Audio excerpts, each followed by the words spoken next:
teks berita dan juga teks iklan dan juga poster, khususnya untuk materi sampai PTS ganjil. Oke, disimak dan perhatikan sampai akhir pembelajaran bagaimana cara mengerjakan soal-soalnya. Baiklah, untuk yang pertama ini ada soal, yaitu Paralimpiade 2020 di Tokyo, Jepang sedang berlangsung. Hari ini Sabtu 4 September 2021. Indonesia mengukir sejarah lewat badminton ganda putri, yaitu LR Oktila dan Kak Sadiah yang mempersembahkan emas untuk Indonesia. Untuk dapat menganalisis berita di atas, maka kita memerlukan unsur where. Ya. Maka jawaban unsur where atau di mana peristiwa itu terjadi adalah di negara mana? Ada Indonesia, Jepang, Malaysia, dan Cina. Nah, ini karena yang ditanyakan adalah unsur where-nya, maka ini Olimpiade tersebut berada di Jepang. Berikutnya adalah Paralimpiade 2020 dengan soal teks yang sama persis dengan yang tadi. Kalau tadi adalah unsur where, sekarang adalah unsur when. Maka pada unsur when diperhatikan. Jadi ketika ditanyakan unsur when ini berkaitan dengan waktu, maka yang dipilih adalah waktunya. Mana yang bagian waktu? Nah, itu jawabannya adalah yang A. 1 4 September 2021. Kemudian yang berikutnya adalah pernyataan berikut merupakan definisi dari teks berita berupa syarat-syarat yang sesuai. Untuk memenuhi syarat tersebut, maka harus sesuai dengan pernyataan di bawah ini. Ini ada beberapa pernyataan ya.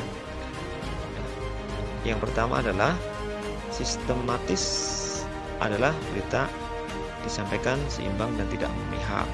Jelas bukan ya. Kalau tidak memihak itu harus objektif.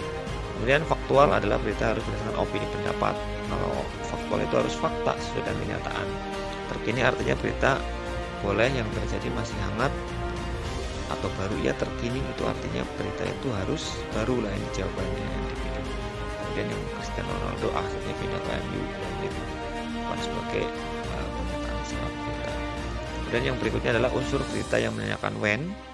Yang terkandung dalam kalimat berita berikut adalah unsur when. Nah, tadi sudah disebutkan ada perlombaan Sabtu 5 September 2021 akibat arus listrik rumah itu terbakar, warga desa Pohonjan Majenang. Jadi jawabannya adalah yang B.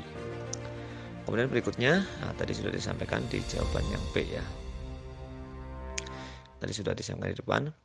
Kemudian pada teks berita menanggapi sebuah berita sama dengan, jadi menanggapi ini sama dengan apa? A. Memberikan pendapat atau komentar terhadap suatu hal. Jadi menanggapi sebuah berita itu adalah yang A, memberikan pendapat atau komentar terhadap suatu hal. Kemudian yang kedua, memberikan solusi yang baru. Ini bukan berupa tangkapan. Memberikan respon kepada semua isi berita. Jadi direspon, bukan itu yang dimaksud. Kemudian memberikan sebuah pengalaman yang tak terlupakan. Itu juga. Kemudian yang berikutnya adalah pada sesi wawancara narasumber terdapat kutipan langsung, yaitu penggunaan kalimat langsung pada teks berita adalah dengan menggunakan di awal dan di akhir kalimat kutipan dengan tanda apa? Nah, yang A. Jadi di awal kalimat langsung ketika kita berwawancara, maka adalah ditandai dengan titik 2 dan titik 2, dan di akhir dengan titik 2 ini adalah kalimat langsung. Kalau misalkan kita berwawancara, apa yang dikatakan itu kita tulis. Kemudian yang berikutnya adalah dalam membuat iklan tentunya banyak hal yang harus diperhatikan. Berikut ini yang bukan merupakan tujuan iklan. Yang A, akan untuk mencoba sebuah produk. Yang B, memberitahukan kepada khalayak tentang suatu. Jadi jawabannya adalah A. Bukan memberitahukan kepada khalayak tentang suatu, ini bukan. Kemudian menyarankan untuk membeli suatu produk yang diiklankan. Jadi tujuan iklan. Kemudian yang ke D, memberikan informasi. Walaupun yang C ini ada memang mengarahnya ke ini ya. Jadi jawabannya memberitahukan kepada khalayak tentang suatu produk. Jadi yang bukan jawabannya adalah yang A.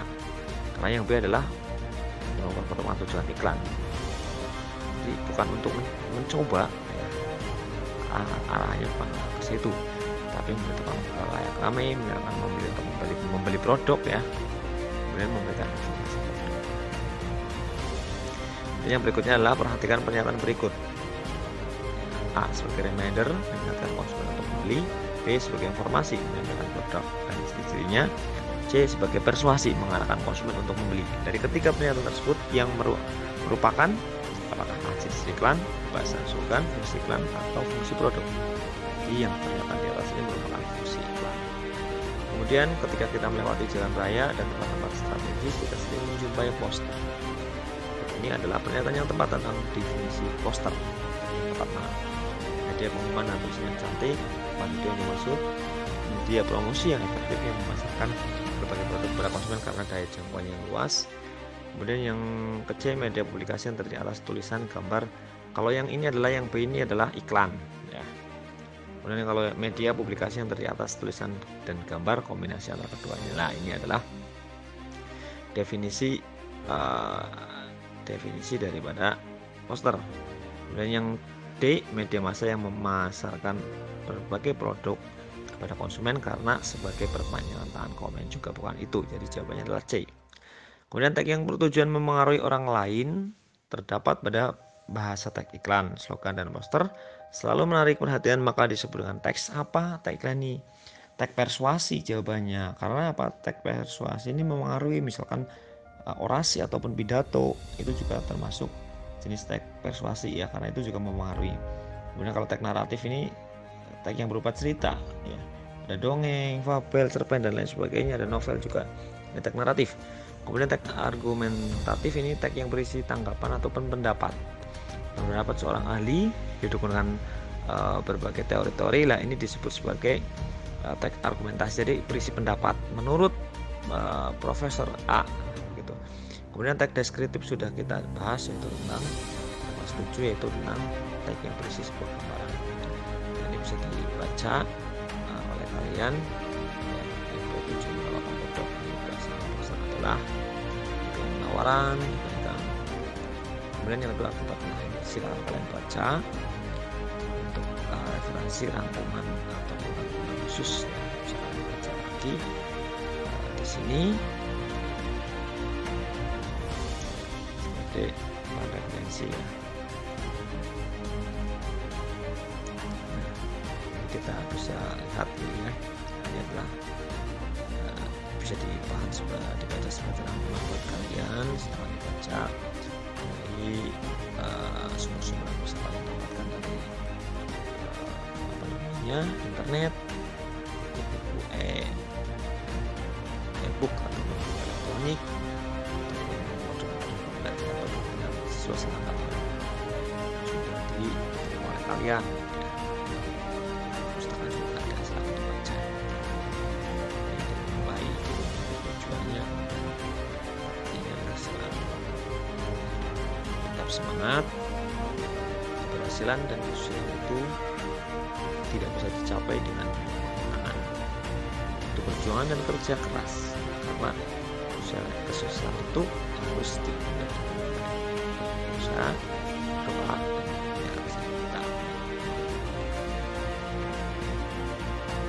Tuliskan jawabanmu pada kolom komentar. Tulis nama dan juga kelas. Apa arti dari slogan? Yang pertama adalah pengalaman adalah guru terbaik. Kemudian yang kedua, tak ada usaha yang sia-sia. Tuliskan jawabanmu. Mudah-mudahan kita semuanya selalu diberikan kesehatan oleh Allah Subhanahu wa Ta'ala. Amin amin ya rabbal alamin. Tetap semangat dan assalamualaikum warahmatullahi wabarakatuh. Terima kasih. Semangat dan juga tetap mengikuti pembelajaran dengan baik, karena kita bisa. Terima kasih.